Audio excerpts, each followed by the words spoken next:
So we have today Menak from Simple Education Foundation. Thank you so much, Menak, for joining us and for initiating this conversation on a very important topic, something which is extremely close to my heart. So I want to jump in straight away. I want to understand from you, Menak, that in your experience of working with so many government schools and students, how real is the problem of historical learning gaps in the students? Yeah, I think first of all, thank you for starting this conversation. I think it is a very important conversation, and while it is like that elephant in the room in education circles, we all know that this is there, but we often sort of skirt around it or don't really deal with it that way.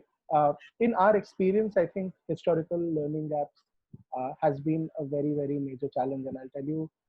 In our experience working in rural Uttarakhand, we worked with around 13 villages in Tehri Garhwal area of Uttarakhand. And 4 years ago, when we started working there, we started intervening in a senior secondary school from sixth grade onwards. Right. So that school was sixth grade and upwards. And students from 13, 14 villages from around that place would come.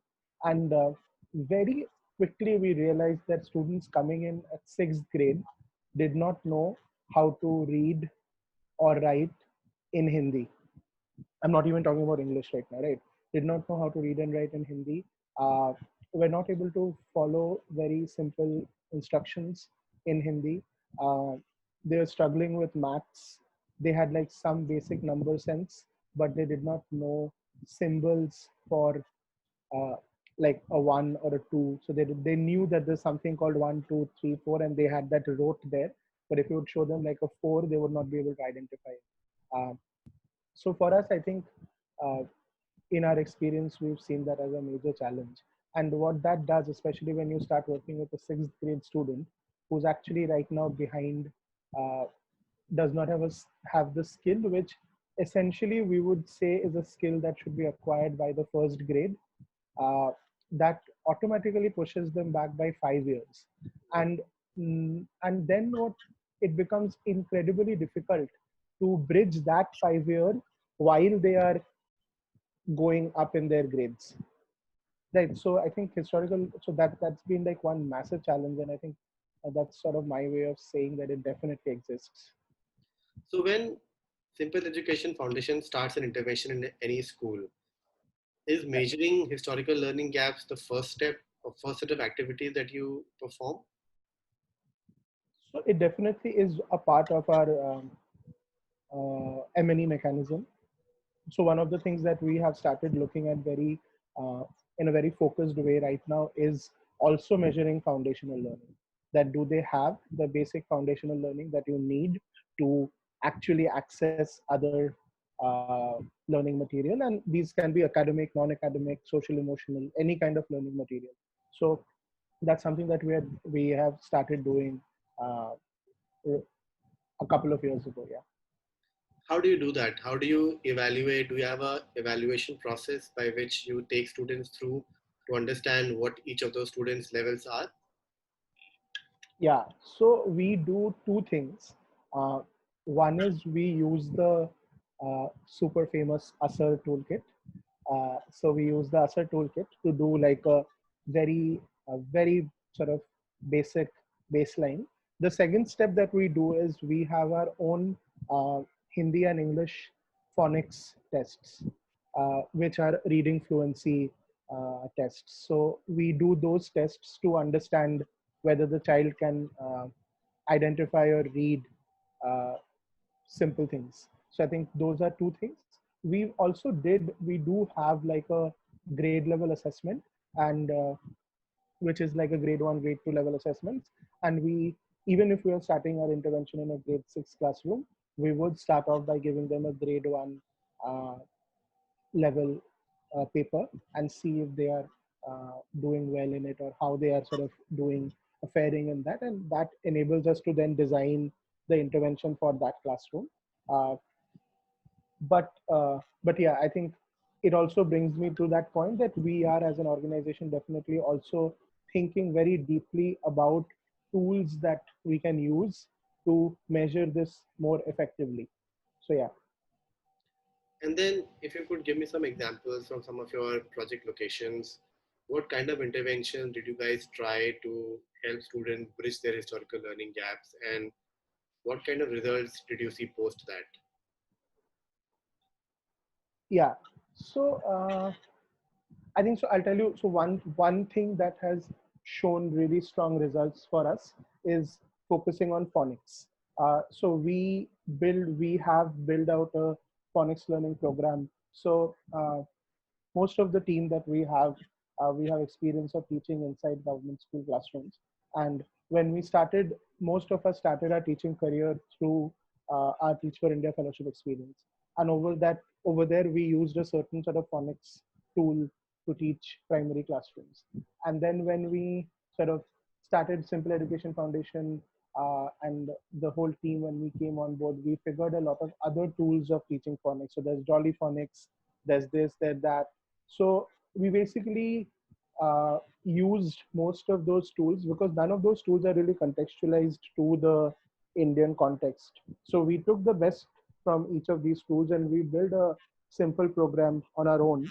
Uh, and we continue to run that program in all our schools. So whenever we start our interventions, one of the key things that we do is with early learners, we start off with that phonics program.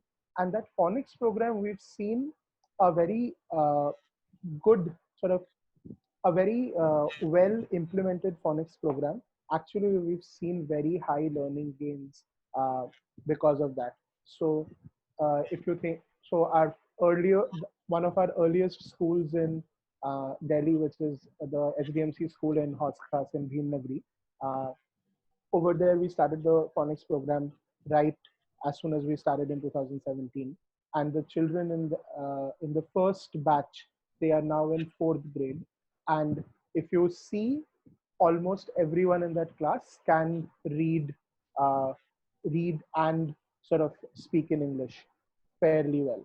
So we've definitely seen learning gains, and I think I can say the same for a lot of students in uh, our Uttarakhand intervention also. So in Uttarakhand, what we had to do was, because we were teaching sixth grade, but we saw that the sixth grade students were sort of came in with that kind of a learning gap. We actually started doing after school learning, ran a after school learning program where we started working with them on these historical learning gaps specifically. Right. So we were using the time in the school to teach them whatever their syllabus or curriculum or the school demanded, and supporting the teachers in that. And in our after school program, we started dealing with the historical learning gaps. And over there also, I think we had a very similar approach of doing phonics, of doing very basic comprehension and things like that. And I think that slowly started building up. One of the challenges that we saw there was that uh, because English was one of the subjects that they were learning, right? Uh, they it took them longer to master uh, foundational skills in English as compared to the ones in the Delhi school, because in Delhi school it was an English medium school, so they were learning maths and other subjects also in English, so it became slightly easier for them. And I think we saw the same uh, in Delhi. We actually saw similar challenges with Hindi as well. So in Delhi, our children were even struggling with uh, identifying, reading, speaking, writing in Hindi as well. And we did a similar program. We actually worked with one of our government teachers to build out a phonics program for a reading fluency program for Hindi as well. Wonderful. That's very deep. Manik, the one thing which I shared with you in the beginning, it's like so many efforts are happening, but in Yeah. isolation, in small buckets. So my major concern is that how do we scale this up to reach out to all the government school and all the government school students? Setup that you have created or the kind of intervention that you are doing. Do you like track the data for each and every student that you are interacting with or that you are working with? And if yes, how do you think you can scale your operations to a much larger number of students? So these are two different questions. Uh, And I I know, think the but maybe first, they're related. so yeah, yeah. So the first question, the answer is yes. So we track every student, uh, and we track them through the years. So for a student who's in grade 4 and has been with us since grade 1, we have data all along for them.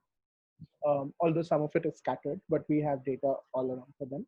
Uh, Honestly, we have never, as an organization, uh, as of now, given a lot of thought around the scalability of the program. So while at a certain, from a certain distance, I am tempted to say that it can be scaled, but I my understanding of scale and how the government system works is also sort of pulling me back from being confident about it.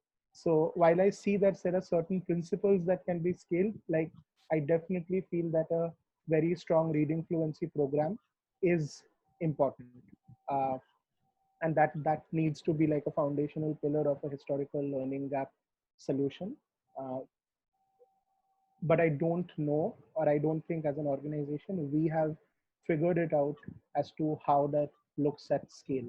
So that's something that I'm definitely going to say. But and at the same time, I also remember having a conversation with Amitav, who runs Education Alliance, and when he was running ARC India, they had actually implemented a statewide phonics program in, I think, Meghalaya, from what I can remember. And that was extremely successful. And one of the things that happened, and this is what I think I remember from my conversation with him, one of the things that happened was the moment the program stopped, the learning stopped as well. So it did not, although they were able to really see very strong learning gains across the state, but the continuity of the program and its dependence on an external organization to constantly sort of push the implementation was very pivotal in ensuring the learning gains. So as soon as the program sort of wrapped up, that acceleration sort of stopped, and children then did not have access to it. So that was one big challenge. So I think that's also, like, when you look at scale, I'm also thinking about the sustainability of that scale. Like, you can go all out, but how sustainable is that? That's really unfortunate to know about the Meghalaya experience. I think what it requires is a complete ecosystem overhaul, and and how much time Yeah. that is going to take. It's considering the size and scale of how things are in India. I'm sure what I can resonate with what you're trying to say. Just to Yeah. end this discussion, Manak, what is the secret sauce then? How do you think it will happen? So, I don't have like a data backed answer to this, but What are the my hunch is, yeah? my hunch is, and I'm starting to believe in this more and more, uh, is that we need to have a set of localized sort of implementation of a more global solution. So if, for example, as an organization, we figured that a reading program is going to be the crux of solving this challenge, then we need to start looking at the solution in a way where more local partners can build this Mm. within their own local areas. So even if you have like 100 organizations working all across Meghalaya, and I'm taking that example just because we were talking about it, implement that program in their own pockets of districts, tehsils, blocks, and whatever, but just focus over there, and they have all the tools that they need to implement that program. I think that will be a much stronger program than, for example, an organization like Simple Education Foundation going and saying that we are now going to do a program which is statewide or nationwide.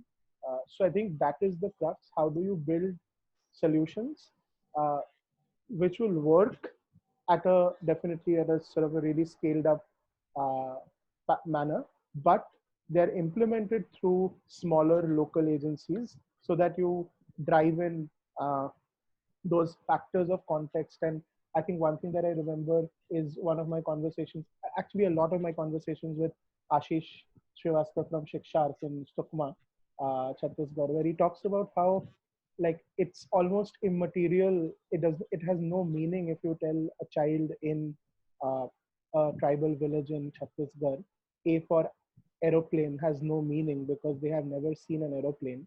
But Yeah. if you tell them E for arrow, it makes all the sense because they've always seen arrows, right? Yes. So I think what that local body or that local organization will be able to do is build in this context, and that then enables the sort of deepening or the routing of the program in a much better way. So that I feel is the solution. But again, I feel so. I have no data behind it.